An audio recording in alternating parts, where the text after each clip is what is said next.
Shewe. Kana uchida kuti ndikuti shewe, wotondibata serembada dehwe. Woita somunhu mukuru kwete khwere. Wosiyana nemisarinya noufere. Uchavona kuti ndinovimba newe. Chiso changu chichigara chakati nyemwe. Moyo wangu ukausimbisa sehwe, uchandiwa ndichichemerera kuti igwe. Usaita hunhu hunoita kuti ndinyumwe. Worega kumanya-manya semhembwe. Zvisingavaki wogura semakwene. Wovimba munini senhekwe. Kasi usingandisemburi sechikwekwe. Hatimbofi takasiyana semasekwe. Tichagara chichingoseka chikwe.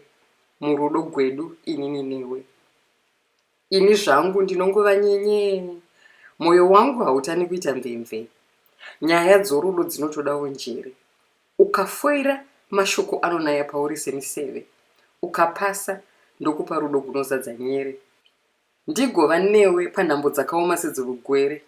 Kana ukangogona zvoga izvere, uchandiwa ndichikuti shewe.